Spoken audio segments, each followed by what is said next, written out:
네, 2025년 8월 13일 이정훈입니다. 이재명 정부가 어떻게 할 것인지 대충 윤곽이 나왔습니다.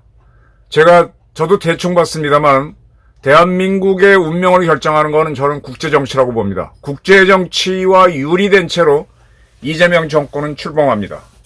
이재명 정권이 이번에 국정과제위원회인가요? 거기서 내놓은 정책들을 보니까 눈에 확 띄는 게 있습니다. 방첩사를 폐지하겠다. 이거 스스로 무덤을 파네. 그리고 또 하나 눈에 띄는 게 있습니다. 전교조 출신의 전과자를 교육부 장관에 임명하겠다는 겁니다. 이재명 정권 8월 15일 날 국민임명식 광화문에서 하겠다는데 그날 많은 비가 내리지 않을까 기대하는 바입니다. 이재명 정부 8월 13일 날 많은 것을 확정지었습니다. 처음에 일본에서는 보도가 있었는데 애써 대통령실 대변인은 부인을 했습니다. 시인을 하지 않았죠. 뻔한 건데. 뭐냐? 8월 15일 날 광복절 행사를 하고 나서 이재명 대통령이 일본을 거쳐서 미국을 방문한다는 거였습니다. 일본 측은 한일 정상회담이 굉장히 적극적이었어요. 왜냐하면은 올해가 한일 국교 정상화 60주년입니다. 지난 60주년 기념일 때 이재명 대통령은 가지 않고 화상으로만 축하한다 보냈는데 일본에서는 우리 대사관에서 열린 이 기념식에 이시바 시게루 총리가 직접 와서 축하를 해줬습니다. 일본은 한일 국교 정상화를 상당히 의미 있다.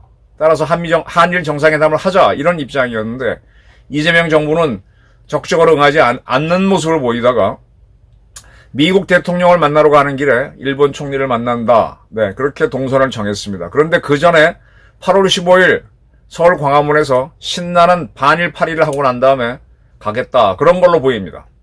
그러면서도 한일 간의 셔틀 외교는 강조하고. 그러니까 이게 뭐냐 하면은 좀 이율배반적이에요. 사실 이렇게 하는 경우가 있습니다. 할 말은 다 하고 예를 지키는 거죠. 네. 그렇게 사는 방법이 있는데 이 국제정치는 그렇게 흐르지 않아요. 할 말 다 하고 살면은 국제정치에서는 골로 갑니다. 하여간 이재명 대통령은 미국 방문 전에 일본을 방문하는데 이거는 역대 우리나라 대통령 사상 처음으로 미국 방문 전에 일본을 방문하는 사례가 될 겁니다. 물론 과거에도 있긴 했었지만 그거는 우리나라 대통령 취임식 때 일본 총리가 와서 만난 거. 그건 취임식 축하 때 이런 거였지 정식 이런 외교로는 처음입니다. 이렇게 한일 관계를 좋게 하는 것처럼 해놓지만은 사실은 한일 관계에는 칼이 숨겨져 있다. 저는 이렇게 봅니다.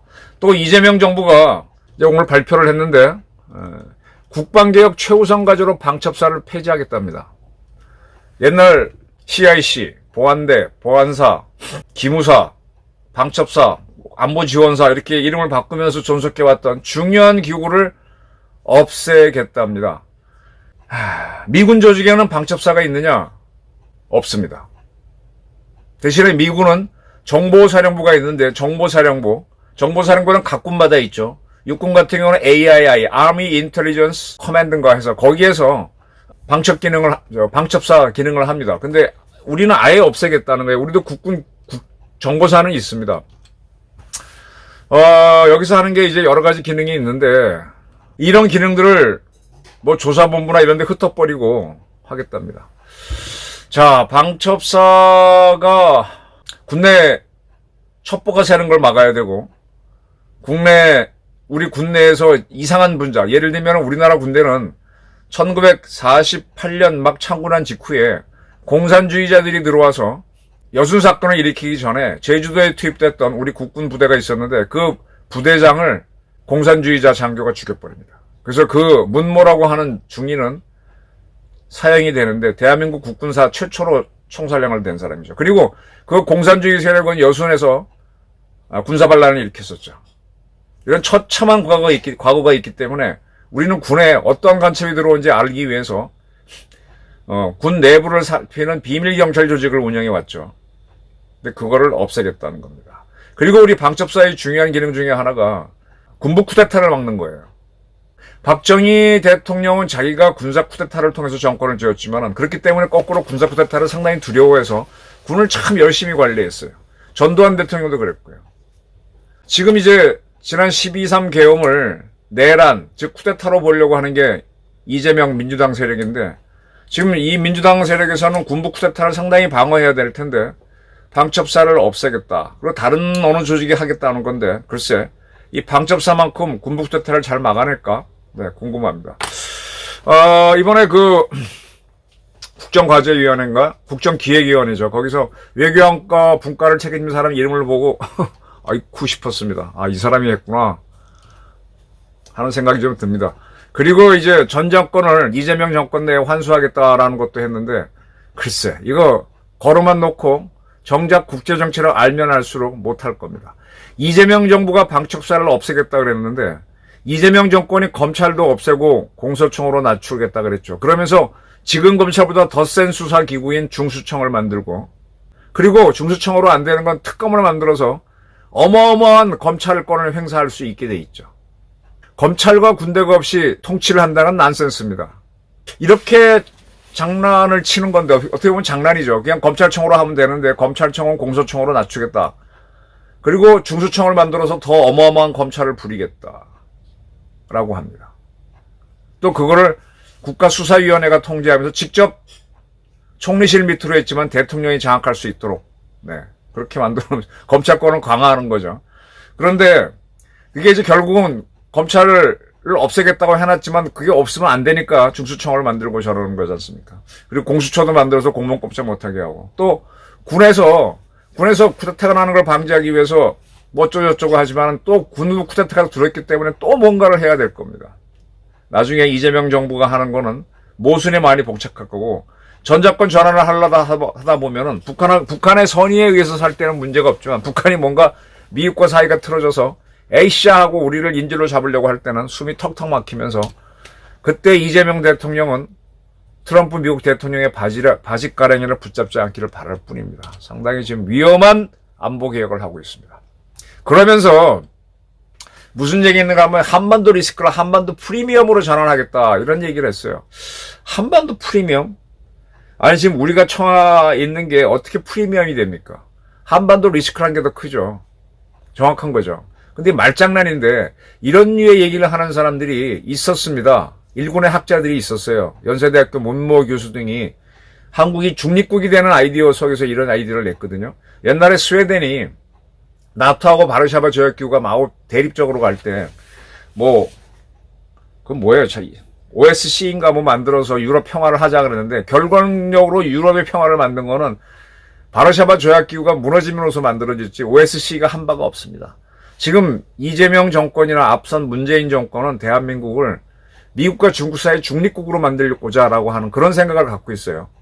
딱히 이제 보수파들은 이게 공산주의적이다 이런 의심을 하지만 공산주의까지는 안 갈 겁니다. 그러니까 저렇게 나오는 거죠. 중립국가로 만드는 건데 스웨덴이 중립국가를 표방하다가 그보다 더하게 중립국가로 간 핀란드가 지금은 나토에 스스로 들어오겠다. 이게 현실입니다.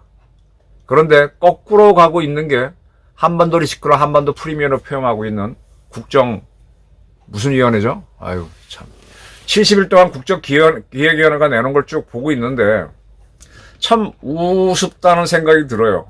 그 중에 몇 개 좋은 것도 있어요. 우선 우스운 거는 개헌부터 하겠다. 개헌을 하긴 해야지. 근데 민주당 이런 떨거지들이 계속 집권하는 식으로 개헌은 저는 반대입니다. 검찰개혁, 국방개혁 하겠다. 그 다음에 RE100을 하겠다는 거에서는 참 웃긴다는 생각을 했어요. RE100이 뭔가 하면 Renewable, 신재생, Electricity, 전기, 신재생 에너지로 만든 전기를 100% 사용하자는 게 RE100의 약자입니다. 지금 우리나라는 화석, 그 다음에 수력, 원자력, 이거를 떼가지고 전기를 만들죠. 이게 아니라 태양광이나 바람, 또 뭐가 있을까요? 파도 같은 거, 이런 자연임, 리뉴어블 할 수 있는 걸로 그 에너지로 전기를 만들어서 100% 사용하자는 게 RE100인데, RE100이 되면 참 좋죠. 이 전기가 나오기 전까지 인류는 RE100으로 살았습니다. 인간의 힘 제외하고 동물의 힘을 제외하면은 풍력과 물, 뭐 자연에 의존해서 살았었죠. 근데 우리가 산업국가로 가면서 굉장히 품질 좋은 에너지가 필요하다 보니까 처음에는 불을 붙여가지고 그 나온 에너지로 물을 끓여서 물에서 나온 증기압 갖고 뭐 힘을 내다가 그것도 공해가 나오고 하니까 이제 전기 에너지로 바꿔 쓰고 있는데 이 전기 에너지는 아주 품질이 좋은 에너지입니다. 지금 여러분들 집에서 뭐 전기장판 탁 꺼주면 바로 뜨뜻해지고 금방 보일러 나오고 유튜브도 보고 TV도 보고 이렇게 할 수 있잖아요. 이렇게 할 수 있는 에너지는 인류 역사상 없었습니다.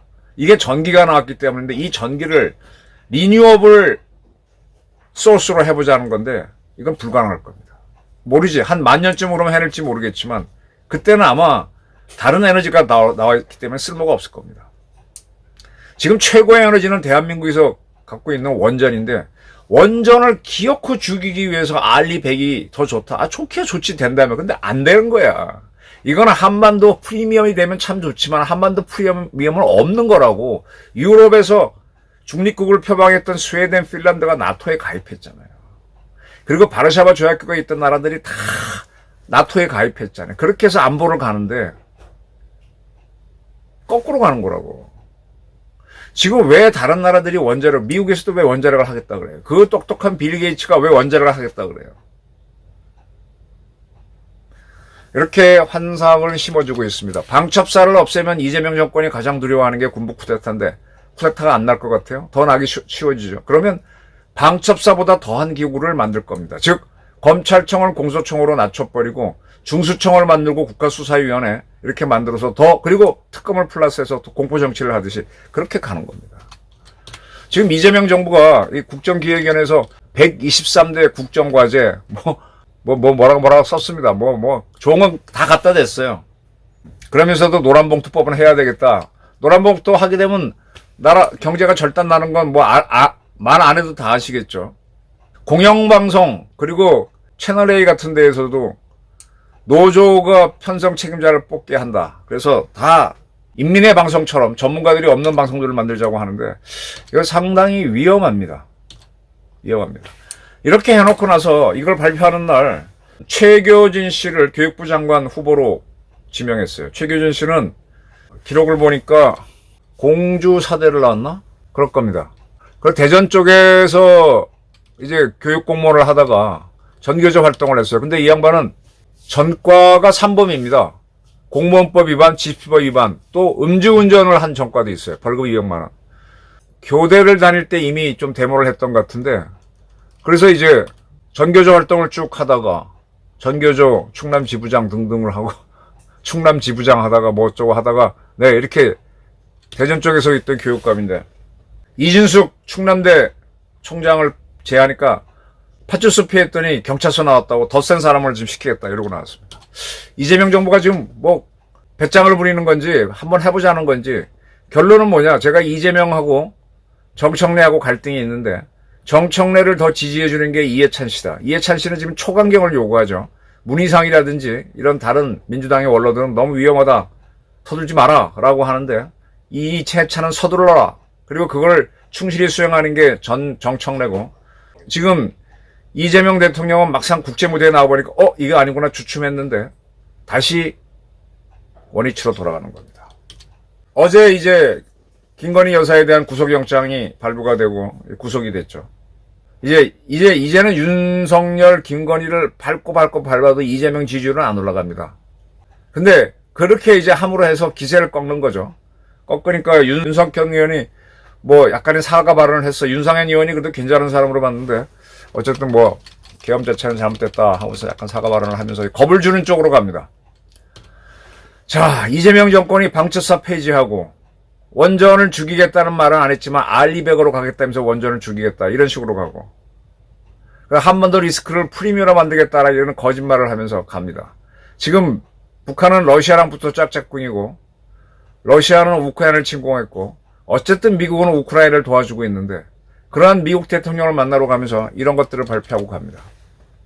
미국 대통령 만나갖고 한미정상회담이 잘 될까요? 여기서 뻐그러지기 시작하면 무역국가 한국은 어려워집니다. 지난번 관세 협상에서 이재명 대통령 본인은 어떻게 하지도 못하는 상태에서 김동관 하나 부회장이 마스가라고 하는 아이디어를 내서 그나마 길을 뚫어놨는데 이걸 또 닫아버리는 우를 범하지 않을까 염려가 되네요. 이제 일본 총리 만나고 미국 대통령 만났으니 내가 책봉 받은 건 됐다라고 하고 이제 마구잡이를 하고 싶어 하는 것 같은데 아마 그런 심보로 가게 되면 8월 15일 날 국민 임명식 하는 날 엄청난 호우가 될 것이다 라고 저는 봅니다. 제가 하느님은 아니니까 예측은 할 수 없지만 지금 일기예보를 보니까 비는 뭐 적당히 오는 걸로 돼 있던데 김건희 구속하고 국정기획위원회에서 국정과제 123개 발표하면서 어떻게 하겠다 전광석처럼 하겠다 라고 기사를 올리면서 일본 총리 미국 대통령을 만나러 갑니다. 힘을 받아서 가겠다는 건데 글쎄 국제정치하기 호락호락한가요? 일본 이시바 총리가 왜 이재명 대통령을 잡는가? 한국이 중국이나 북한 쪽으로 가면은 일본이 위태로워지니까 그런 거지 이재명 좋아서 하는 거 아니에요. 마찬가지로 중국도 이재명한테 잘해주는 거는 미국이나 일본 편에 붙으면 안 되니까 잘해주는 건데 이걸 착각하고 있으면 안 됩니다. 양쪽 다 수 틀리면 우리 조폐기 사건이 힘듭니다. 국제정치와 유리된 이재명호가 드디어 출항합니다. 방첩사 폐지, 전교조 출신 전과자를 교육부 장관에 앉히면서 기세는 세지만 8월 15일 날씨가 좋을지 8월 15일 날 국민 임명식을 하면서 광복절 행사를 가진다고 하면은 이재명 대통령은 솔직해야 돼요. 이승만 대통령에 대한 평가를 제대로 할 수 있어야 됩니다. 지금 이승만을 반일로 몰아서 반일이 아무리 해도 안 되니까 반일만 몰지 이승만을 깎아내리는데 대한민국을 세운 사람은 8.15의 주인공은 이승만입니다. 올해가 이승만 대통령 탄생 150주년이에요. 그리고 돌아가신 지 60주년 되는 해입니다. 이승만의 이자도 비추지 않으면서 국민 임명식을 하는 8월 15일 저는 정말 많은 비가 내릴 걸 앙망하는 바입니다. 감사합니다.